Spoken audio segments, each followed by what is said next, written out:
रोशनी जी Ireland से। राधे राधे महाराज जी। महाराज जी, मेरा प्रश्न है कि भगवान को प्रसन्न कैसे करें ताकि वो हमारी मनोकामना पूरी करें। आपने बताया था कि तप करना चाहिए, तो कैसे तप किया जाए, कोई व्रत किया जाए कि हमारा मनोकामना पूरी? पहली बात तो एकादशी व्रत शुरू करो। फिर जैसे भगवान शिव की उपासना तो सोमवार व्रत शुरू करो। भगवान शंकर का अभिषेक करो, नाम जप करो, कुछ पाठ करो और वो भगवान को प्रदान करो। फिर भगवान से प्रार्थना करो। एक तो ये डिपार्टमेंट हो गया, और एक हो गया कि लाडले प्रभु मैं आपकी लाडली हूँ, मैं जैसी हूँ आपकी हूँ, मेरे से कुछ नहीं बनेगा। आप अपने हिसाब से मेरी आवश्यकताओं की पूर्ति कर दें, मेरे हिसाब से नहीं, मेरे हिसाब से नहीं। मेरा हिसाब तो बहुत छोटा है, नाथ आप अपने हिसाब से कीजिए। जोई जोई प्यारो करे सोई मोई भावे। ये बड़ा मस्ती का मार्ग है जो दूसरा बताया। पहले वाला वो एक दुकानदारी का मार्ग है कि जो हम किया उसका फल दे दीजिए, और इसमें किए का फल नहीं है, इसमें मैं आपकी हूं। जैसे गोदनामा में नहीं होता पूरी प्रॉपर्टी गोदनामे वाले के ऊपर, ऐसे ही भक्त को भगवान अपना सर्वस्व समर्पित कर देते हैं। भक्त जब अपना भगवान को सर्वस्व समर्पित कर देता है तो भगवान अपना सर्वस्व समर्पित कर देते हैं। तो जितना हमारा समर्पण जोर का होगा उतना ही हमें आनंद की अनुभूति होगी।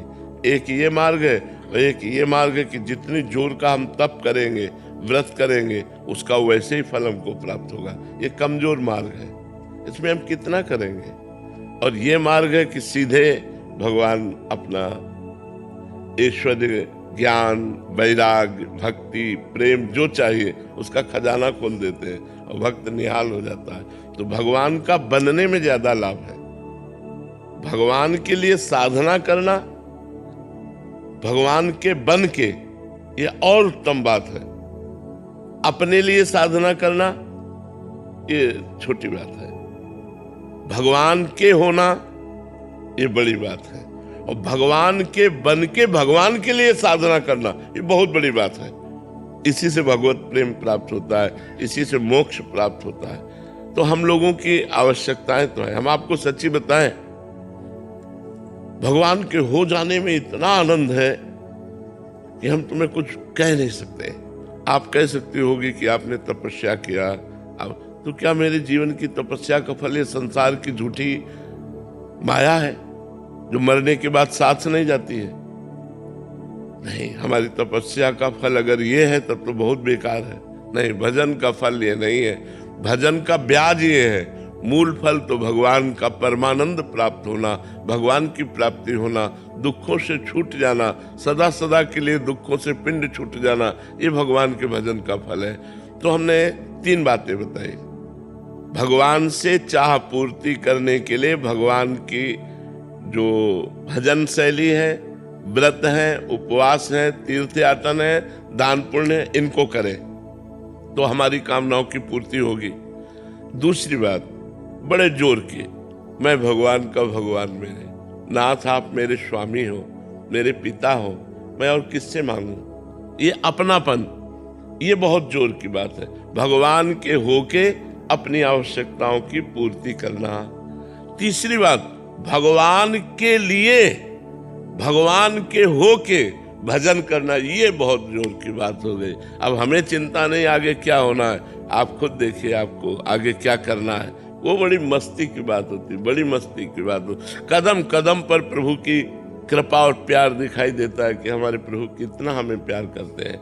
ये तब दिखाई देता है जब भगवान के होके और भगवान के लिए भजन किया जाता है, तब ये जोर की बात आती है। महाराज जी, अधिकतर तो ऐसा ही है कि मतलब कामना की पूर्ति हो जाए इसलिए भगवान। हाँ, प्राय ऐसा। लेकिन हमारी कामनाओं की कभी पूर्ति हो नहीं सकती। एक कामना पूरी होती है तो 2 कामनाएं खड़ी हो जाती हैं, 2 पूरी होती है तो 4 खड़ी हो जाती हैं। कामना ही पूरी शांत हो जाए, वो भजन का फल होगा कि अब कोई कामना नहीं। जाहि न चाही कबहु कछु, तुम सन सहज स्नेह, बसहु निरंतर तासुर, सो राउर निज के। जिसे कभी कुछ नहीं चाहिए, सब कुछ व्यवस्था भगवान अपने आप करते हैं। चाह की कोई जरूरत करने की नहीं है, केवल भगवान के होने की जरूरत है, भगवान के भजन करने की जरूरत है, गंदे आचरणों के त्याग की जरूरत है। तो इसलिए हम कहते हैं तीन पद्धति है।